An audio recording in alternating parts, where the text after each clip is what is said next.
asire sanso magrive yemwe nimusane imitaka bigishoboka nimusenge bigishoboka nimuze muvugira Imana bigishoboka nimuze kuko imvura iraguye Imana kugira ngo ibahereze imitaka kandi Imana ibarindane n'abo yabahaye nimuze muhungire muri Kristo niho honyine hari ubwihisho niho honyine hari ubwugamo ku mugabo witwa Yesu niwe muzahungiraho Imana ibaganze nimwumve ko imvura iguye mube maso ingingo ya gatatu muri izi ngingo Imana yambwiye ngo igi ry'ihuri igi rirazengurutse kandi irigi rizengurutse isi yose ririmo ririkaraga cyane.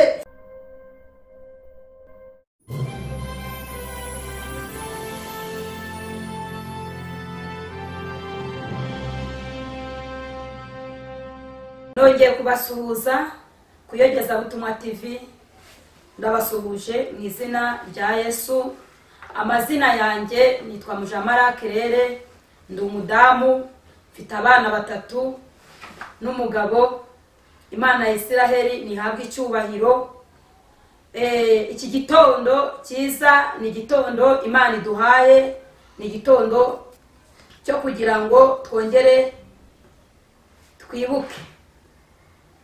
Maze iminsi mbana n'Imana, maze iminsi nsenga, maze iminsi nyinginga, Imana iranganiriza, Imana inyereka uko ibihe bihagase, irambwira ngo genda uburire abantu banjye. Ndi mu masengesho Imana yampaye message, impereza message ku bantu Imana yaremye. Imana irambwira ngo uzabambwirire kandi rwose nubambwirira nawe nzaguha umugisha kuko uzabuha ukoze umurimo. Rero ngarutse mbazaniye message yanyu Imana yampaye kugira ngo twongere tubane n'Imana muri iyi minsi duhagasemo. Ariko nanejejwe no kubanza kubagezaho ijambo ry'Imana kugira ngo tubanze kuko duce bugufiya. Bibiliya iravuga ngo mbere na mbere ijambo ry'Imana. Kadusome ubutumwa bwiza uko bwanditswe na Luka, igice ni cya 19. Dusome mu izina rya Yesu. Yesu ageze i Yeriko arahanyura, nuko hari umuntu witwaga Zakayo, yari umukoresha w'ikoro mukuru kandi yari umutunzi. Ashaka kureba Yesu ngo amenye uko asa, ariko ntiyabibasha kuko abantu bari benshi kandi ari mugufi. Arirukanka ajya imbere yurira umuvumu ngo amurebe, kuko yari agiye kuhanyura. Yesu ahageze arararama aramubwira ati, Zakayo ururuka vuba kuko uyu munsi nkwiriye kurara iwawe. Yururuka vuba amwakira nezerewe.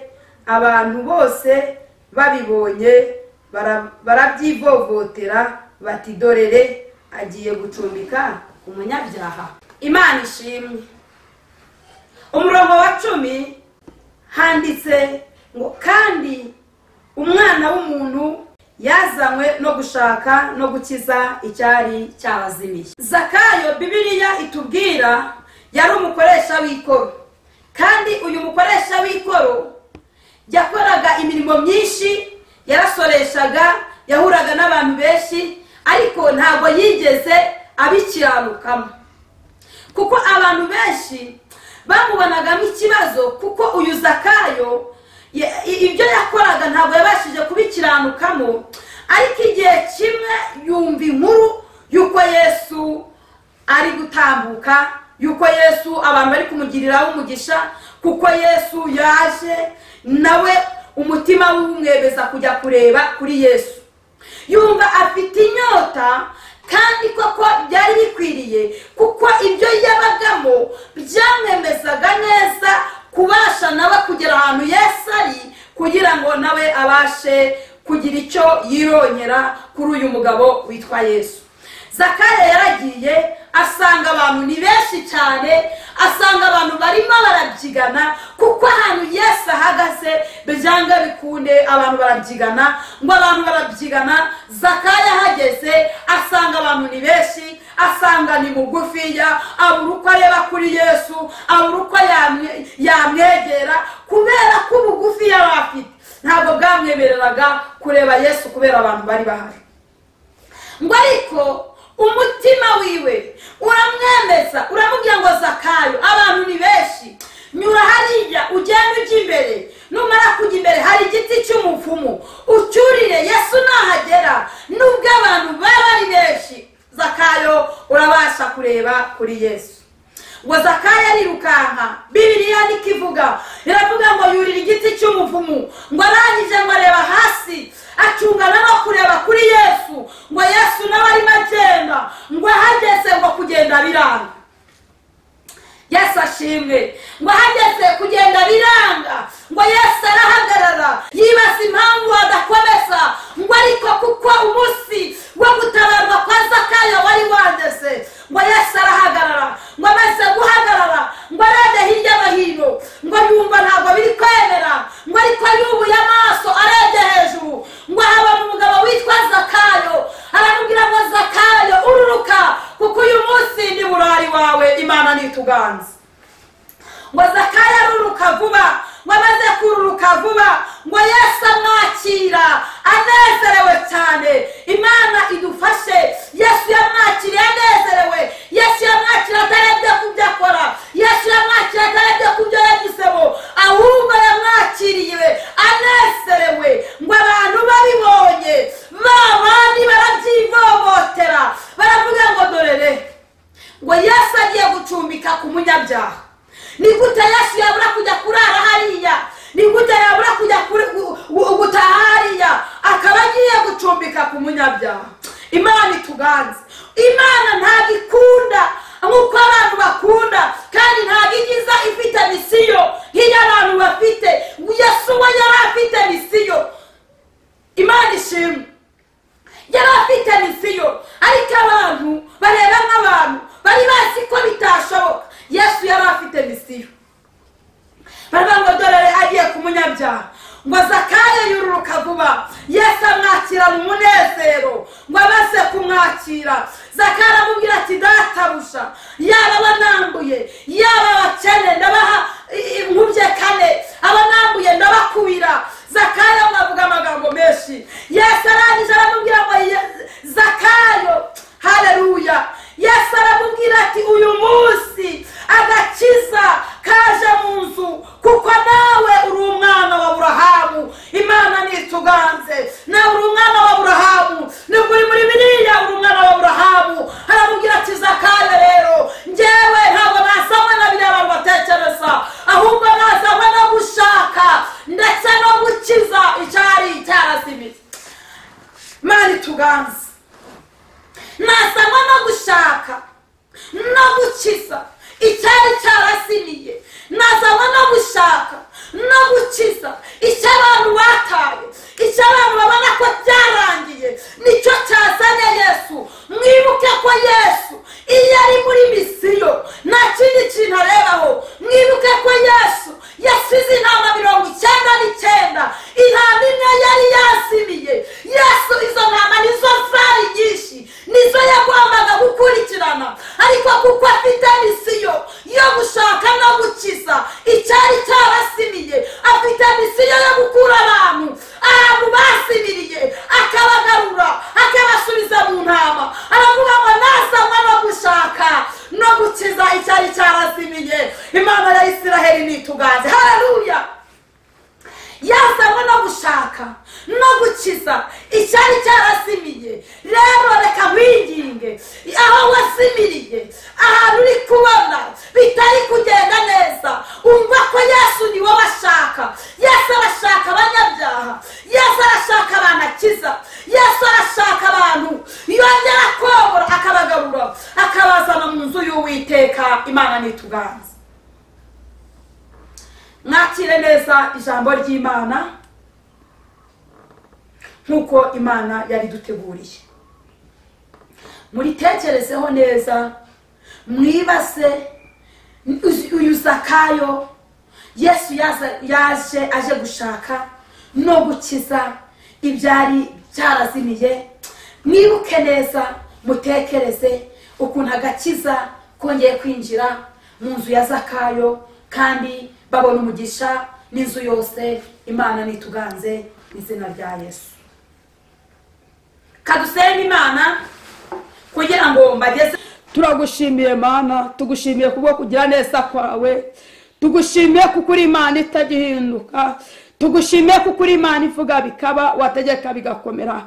Aya masaha twemerere atubere amasaha y'umunezero, atubere amasaha adasanzwe mu buzima bwacu, kubera kuri Imana itagihinduka. Data wa twese mwiza, muririmbye bivuze neza, arabivuga ngo buri wese arakwiriye ko yakibaziriza inkuge, ariko twemerere iki gitondo kitubere igitondo cy'umugisha. Naba ari twebwe garagara utsinze unesheje, rero nyemerera kuko uri Imana ishoboye ibintu byose. Dusengeye message Imana ya Isiraheli nigira ikintu ikora, kandi Data wa twese mwiza, ngwino wigaragaze, topere bostanevo, hindura ibidahindutse, usenye ibidasenyeka, kubera ko uri Imana ishoboye hirika ibikuta. Garura abantu bawe, kubera yuko Data wa twese mwiza, iki ni cyo gihe tugezemo cyo kugira ngo tubane n'Imana. Ni igihe cyo kugira ngo Data wa twese utugarukeho, kandi ufite impuhwe ndetse n'imbabazi. Twemerere ubane natwe, twemerere ukure imigambi mibi ya Satani. Topere bostanevo yasire sanso magrive, uri Uwiteka, ntabwo ujya uhinduka, uri kwizerwa no kwiringirwa. Erega yuvuze biraba, wategeka bigakomera. Niyo mpamvu tuje imbere yawe. Rero twemerere kuko uri Imana ikiranuka, ukingura urugi tubashe kwinjira, dusingire icyo Kristo yadusezeranyije. Ngwino rero ubane natwe, ni mu izina rya Yesu Kristo w'i Nazareti, amen.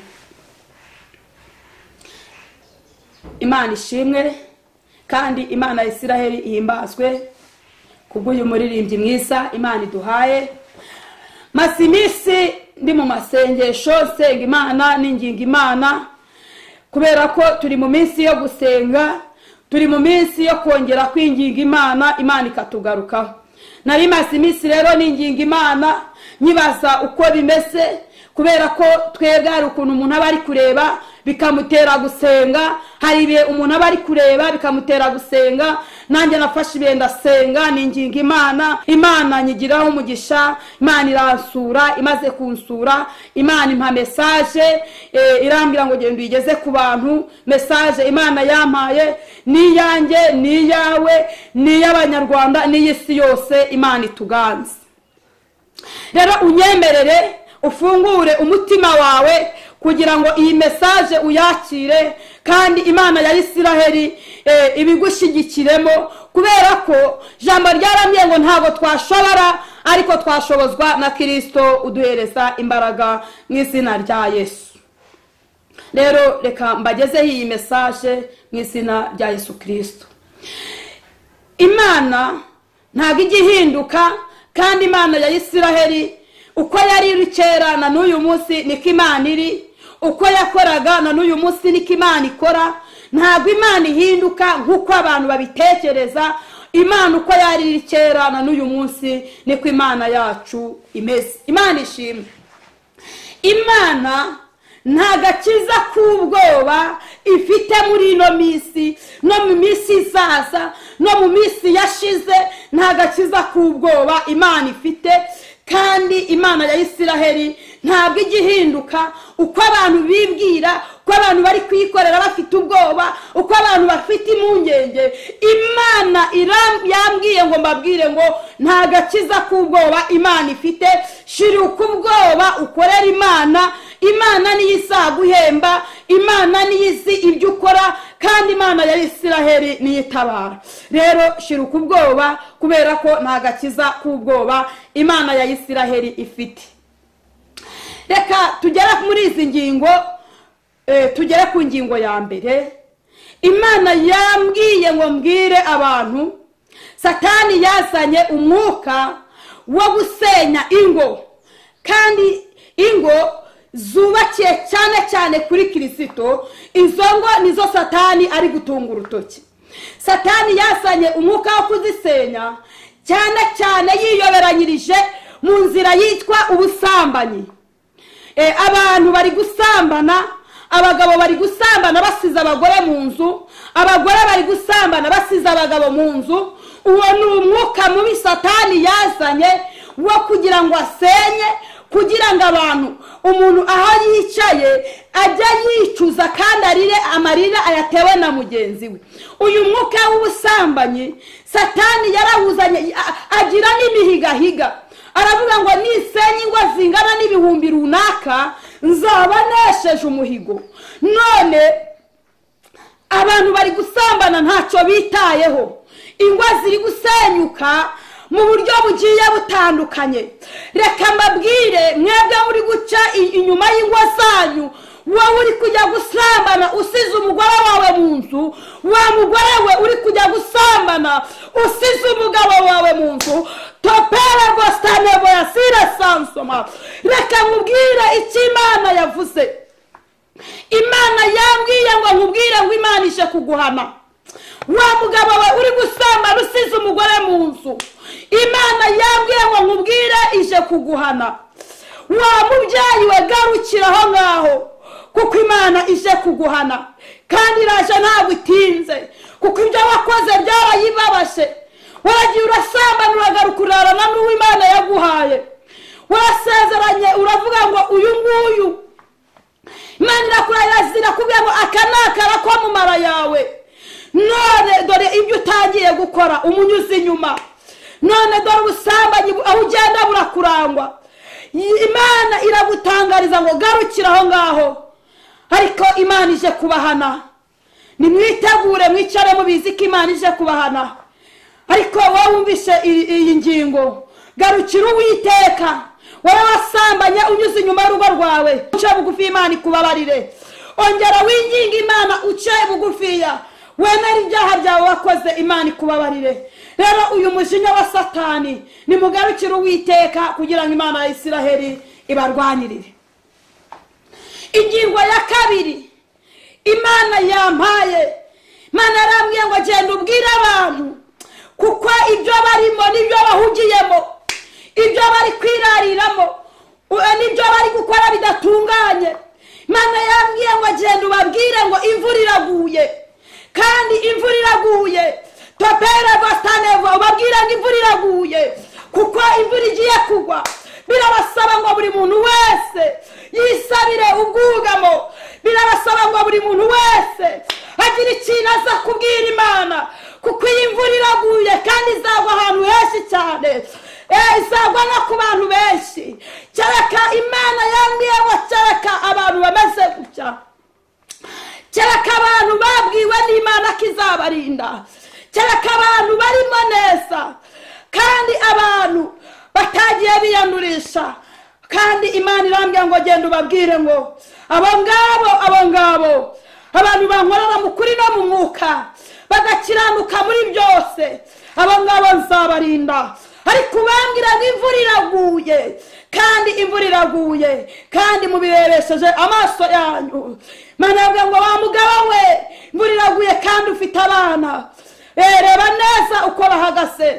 Topere gostanebo yasire sansoma grive. Yemwe nimusane imitaka bigishoboka, nimusenge bigishoboka, nimuze muvugira Imana bigishoboka. Nimuze kuko imvura iraguye. Imana kugira ngo ibahereze imitaka kandi Imana ibarindane n'abo yabahaye. Nimuze muhungire muri Kristo, niho honyine hari ubwihisho, niho honyine hari ubwugamo. Ku mugabo witwa Yesu niwe muzahungiraho. Imana ibaganze, nimwumve ko imvura iguye mube maso. Ingingo ya gatatu, muri izi ngingo Imana yambwiye ngo igi ry'ihuri, igi rirazengurutse, kandi irigi rizengurutse isi yose, ririmo ririkaraga cyane, irigi ririmo ririkaraga. Imana irambwira ngo itegereze, witegereze ririya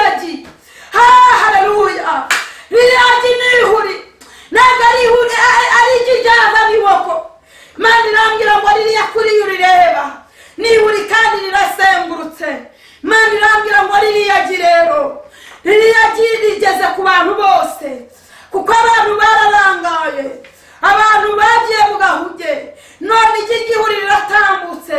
Irambwira ngo babwire bigenzure ku byo bafite mu mitima yabo, barebe ko byaba ari bizima, kuko abantu benshi bategereje ibintu kandi ntabwo basi niba ari ihuri cyangwa ni rizima. Imana irambwira ngo genda ubwire abantu basengere ibyabo nabahaye, ejo batazabitegereza kandi ari ihuri. Imana irambwira ngo igihe kirageze amahuri n'amazima bigaragare. Imana irambwira ngo igihe kirageze, Imana irambwira ngo igihe kirageze umuntu wese asobanukirwe uwo ari we, kubera ko igihe cy'amahuri kibayeho n'igihe cy'amazima abaye mazima. Abafite ibizima barabibonye, n'abafite amahuri barategereje. Ingingo ya 4, Imana irambwira ngo nimbabwire ngo Imana ije gusohora abantu bariyoberanyije bagera ku rwego babidanariramo, ariko Imana ije gusohora mu nzu y'Imana, ije gusohoramo abasambanyi, ije gusohoramo abasinzi, ije gusohoramo iryarya. Ukora umurimo w'Imana warasambanye, igihe kirageze Imana ikwambura urwo ruhu usigare uri icyo. Igihe kirageze ibyo ukorera imbere Imana ibigaragariza abantu. Igihe kirageze wowe nkurikiranye kuyageza ubutumwa. Igihe kirageze Imana ivangure intama n'ihene. Igihe kirageze abantu bagenda biyamitse uruhu rw'intama, bakagaragaza ko ari bo bantu baciye bugufi imbere y'Imana, kandi bamara gusohoka bakaba bameze nk'amasegaryana. Yego data wa twese mwiza, igihe kirageze ngo Imana isohore, igihe kirageze ngo Imana ya Isiraheli ikure imyanda mu bishimwa. Igihe kirageze ngo Imana izitora imbuto izikuremo ibice mu murimo w'Imana. Abaririmbyi, igihe kirageze Imana izisohoremo. Wakoraga umurimo w'Imana none bivanze n'ubusambanyi, waririmbaga none wabaye umusinzi, waririmbaga none wabaye indyarya, kandi ni wowe muvugabutumwa wa mbere Imana ihanze amaso, ucisha mu ndirimbo Imana ikanezerwa. None dore umutima wawe ibyo wawandurishije. Imana irambwira ngo nibabwire ngo Imana irasohoye, Imana irasohoye. Mubyumve mu murimo w'Imana, Imana irasohoye. Bamwe bashyize ku mugaragaro, abandi basohotse nabi, kuko Imana ya Isiraheli igiye gukorana n'abantu bayikora bayizi kandi bazi uwo bakurikiye, batamuryarya batamwiyoberanyaho. Imana irambwira ngo nibabwire ngo Imana irasohoye, ariko nimugarukire Uwiteka bigishoboka. Nimwiyambure uruhu rw'amasega, mwambare uruhu rw'intama, murwambike n'imitima yanyu, kuri bwo ubwami bw'Imana muzabugeramo. Imana irambwira ngo nibabwire ngo abantu benshi murangariye mu by'isi. Nimwerekeze amaso kuri Kristo, nimwerekeze amaso kuri Kristo, niwe uzabarengera, niwe uzabatabara. Urangariye muri ibi by'isi, urangariye muri bizinesi yawe, nyamara bizinesi mbere y'uko ibaho habayeho umugabo witwa Kristo, niwe wayiguhaye. Ingingo ya 5, irambwira ngo abwira abantu benshi murashaka guhabwa n'Imana, ariko ntabwo muri gushaka guhereza uwabahaye. Abantu benshi murashaka guhabwa n'Imana, ariko nimushaka guha uwabahaye. Ingingo ya 6, Imana ituganze. Imana irambwira ngo abwira abantu Satani yazanye umwuka hano ku isi w'indwara zitandukanye. Irambwira ngo abantu yagiye inyereka abantu ukuntu bari kugenda bapfa, bishwe n'indwara zitunguranye, bishwe n'indwara z'amayobera. Imana irambwira ngo rega ni umwuka Satani yazanye, ngo arangije awushyira ku isi, azana indwara zitandukanye, arashaka kwiba ndetse no kwangiza. Imana irambwira ngo nimusenge, musengere imibiri yanyu, musengere n'ubugingo Imana yabahaye. Ariko irambwira ngo abasi Imana yabo bazakomera, nibamara gukomera Imana ikora iby'ubutwari. Imana ituganze, abasi Imana yabo bazakomera. Ingingo ya 7 arambwira ngo umunyabyaha nareke ibyaha bye, musambanyi nareke ubusambanyi bwe, umujura nareke ubujura bwe, umusinzi nareke ubusinzi bwe. Yewe ibyo uri gukora Imana irakubwiye ngo reka ibyo urimo ugarukire Uwiteka, ugarukire Uwiteka nawe azakugarukira. Iyi ngingo ya 7 Imana yigezeho yayitinzeho, irambwira ngo umunyabyaha nareke ibyaha bye. Imana irambwira ngo reba, inyereka abantu benshi, inyereka ukuntu Satani yazanye divorce ku bantu basenga Imana. Imana irambwira ngo abantu benshi cyane Satani yazanye divorce, Satani yazanye urwangano. Irambwira ngo abakozi b'Imana ngo benshi bagwishije amadivorce. Imana irambwira ngo nimbabwire ngo Imana ije kubahana, mwicare mubizi neza ko ariko Imana itangaje, ko Imana ije guhana wowe wakoze divorce ku mpamvu zawe bwite. Imana irambwira ngo ninkubwire ngo Imana ije guhana. Benshi mushenye umurimo w'Imana, mwe benshi mugiye mu bidafite umumaro, benshi mubonye ko iby'Imana yabahaye bidakwiriye, mufite amarangamutima kandi mufite n'ibintu byinshi muri mwebwe murarikiye, kandi ibyo byose bizashiraho, bizashiraho. Niyo mpamvu wibuke indahiro wagiranye n'Imana. Iyi ni ingingo ya 7 turiho. Rambwira ngo wibuke uko wasezeranye uri imbere y'Imana, ukavuga ngo njyewe runaka sezeraniye imbere y'Imana n'abantu. Uravuga ngo muzatandukanywa n'urupfu, none iby'isi birabatandukanyije. Ufashe divorce kandi nta mpamvu, ahubwo n'irari ry'umutima wawe riguteye ibyo ngibyo. Bakozi b'Imana nimwisubireho, bakozi b'Imana nimugaruke. Imana yambwiye ngo abagendeye muri ibyo ngibyo Imana ije kubahana, Imana ije kubahana. Mwicare mubizi, mwicare muzi ko yaresho bundi kubw'ikintu mwakoze kikababaza Imana, kubw'indahiro mwarahiriye imbere y'Imana mukayica. Imana irambwiye ngo ninongera ntibasubiriremo, Imana ije kubahana. Ingingo ya 8 irambwira ngo umugambi w'Imana ni muremure, umugambi w'Imana igufiteho ni mwiza, umugambi w'Imana igufiteho nta muntu wawugenzura, muntu yabasha kugenzura, ariko umugambi w'Imana ni muremure Imana igufiteho. Imana ishimwe. Imana ni ingingo ya 9. Imana yarambwiye ngo nimbwire abantu, buri muntu wese natekereza ahantu ahagaze. Utekereze ngo mbese ndamutse sinziriye aho najya byaba bimeze biti? Ndamutse nkuwe muri uyu mubiri ese nagenda bimeze biti? Imana irambwira ngo bwira abantu bareke kwiyemera, kuko Kirisito ntabwo abikunda, akunda abantu bamwubaha kandi bagaca bugufi. We kureba urebe uko uhagaze, nureba bari hasi yawe ugira ngo si Imana yabaremye. Twese ni Imana yaturemye. We guharanira gushaka ibintu utari washaka ubwami bw'Imana, kubera ko ibintu bizasigara ariko ubwami bw'Imana ntibuzasigara.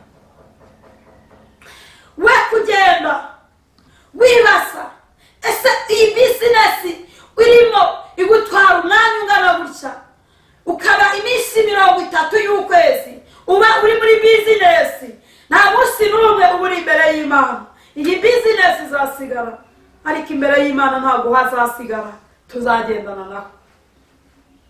Imana nituganze irambwira ngo igenzure, numara kwigenzura ureba ahantu uhagaze, umwanya uhagaze mu murimo w'Imana, nusanga udahagaze neza ugarukira Uwiteka n'abazakugarukira.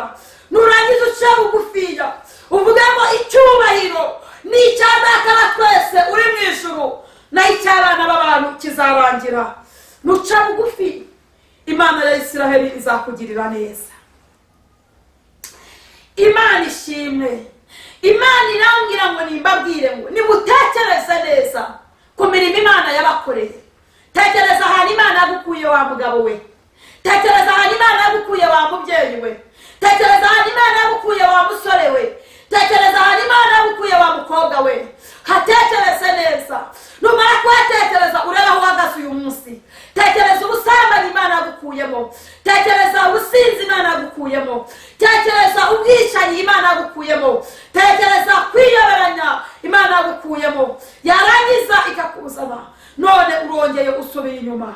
Imana yambwiye ngo nimbabwire ngo yemwe mwebwe mwumvise amagambo y'Imana kandi mukaba musubiye inyuma. Imana yambwiye ngo nimbabwire ngo Imana izabahana. Imana nituganze. Reka tugera ku ngingo ya 10.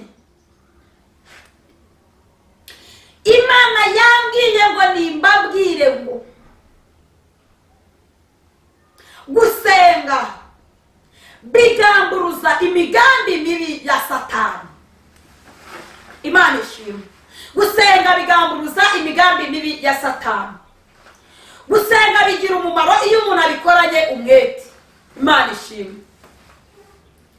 Gusenga yabwiye abigishwa ati ndagiye mujye muhora namwe mugira gute musenga, kuko gusenga bigira umumaro. Gusenga nibyo bitumye tubaho. Gusenga nibyo umuntu agenderamo akumva umutima uranezerewe. Umuntu abasha kubabara ari hano hanze ariko yagera mu nzu y'Imana yasenga akumva Yesu amujuje umunezero. Imana ishimwe. Imana irambwira ngo nimbabwire ngo abantu musenga kandi mukabikora mubikunze, mukabikora muri gukiranuka, mukabikora ari nta buryarya, nimwumve uko Imana ibabwiye. Imana irambwiye ngo nimbabwire ngo aba bantu Imana izabahemba kandi Imana izabagororera. Imana ishimwe. Imana irambwira ngo nimbabwire ngo Imana ya Isiraheli ije gukiza indwara nyinshi zigiye zitandukanye. Wowe urwaye umugongo wananiranye, wowe urwaye umutwe wananiranye, wowe ufite uburwayi bwo mu nda bwananiranye, wowe ufite indwara utamenye izo arizo, wowe ufite indwara zo mu mara. Imana irambwiye ngo nimbabwire nimuze dusenge kuko iki nicyo gihe duhagazemo. Imana igiye gukiza indwara zananiranye. Imana ishimwe. Kuko ufite ahakubabaza ariko Yesu arahazi, ufite uburwayi bwananiranye ariko Yesu arabuzi. Imana yambwiye ngo nimwongere musenge, mwongere muyinginge kuko Imana ije gukiza. Imana y'amahoro nituganze. Imana y'amahoro nidutabare. Imana yambwiye ngo nimbabwire ngo abantu mukunde Imana, mukunde n'abantu Imana yaremye. Reka ishari, kubera ko ishari ni umwanzi kandi ishari riratwita rikabyara ikibi, niko Imana yambwiye. Ishari rireke, ishari riratwita, ryamara gutwita rikabyara ikibi, niko Imana yambwiye ngo nibabwire ngo nimureke ishari. Imana nituganze. Imana ya Isiraheli nitwiteho. Reka ingingo ya 11 Imana yambwiye ngo nimbwire abantu bayikorera mu kuri no mu mwuka ko Imana ya Isiraheli ibongerereye mwuka wera w'Imana. Imana yambwiye ngo nimbabwire ngo nimuhumure kandi nimukomere kuko Kristo arahari. Yatangiye ababwira ngo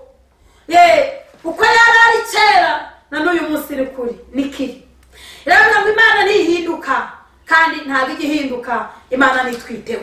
Imana yambwiye ngo nimbabwire ngo abantu mwese mukurikiranye Iyogezabutumwa TV, Imana yambwiye ngo nimwakire ubu buhanuzi, nimwakire iyi message Imana ibahaye, kuko Imana yambwiye ngo abantu iyi message igeraho bose. Imana ya Isiraheli hari icyo iza kubakorera, hari n'icyo iza kuvugana namwe mu mitima yanyu. Imana ya Isiraheli nibaganze. Imana yambwiye ngo itanze umugisha kubayikunda ndetse no kubayizera, ariko cyane cyane kubayikorera batabishyizemo uburyarya.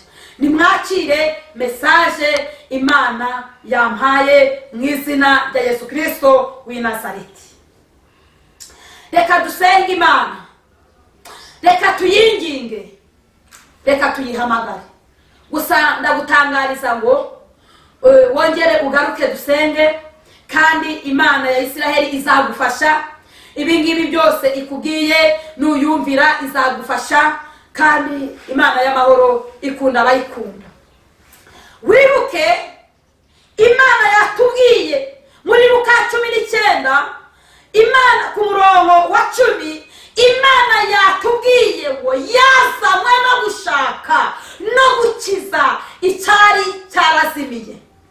Kadusengere iyi message kugira ngo ahigera ihagere Imana amaze kugira mu mitima y'abantu. Turagushimiye, tugushimiye kuko uri Imana itagihinduka, tugushimiye kubw'aya masaha uduhaye. Yego tumaze kumva iyi message, reka igende igira igihindura, reka igende mu bantu kandi nawe uyiherekeze. Nigera mu bantu ibahindure, nigera mu barwayi bakayumva, bongere bagire ubumwe n'Imana, Imana ibahindure. Iyi message Mwami Imana ahantu hose inyura, abantu bagarukira Uwiteka, kuko yatubwiye cyane ko watubwiye ko wazanywe no gushaka no gukiza. Gira ibintu uhindura, kandi Data wa twese mwiza, uyumva wese umuha umugisha, kandi buri muntu wese umurambura ikiganza cy'imbabazi. Senze nizeye kandi bisabye kubwa Data wa twese uri mu ijuru, ni mu izina rya Yesu Kristo rifite imbaraga ndetse n'ubutware. Amen.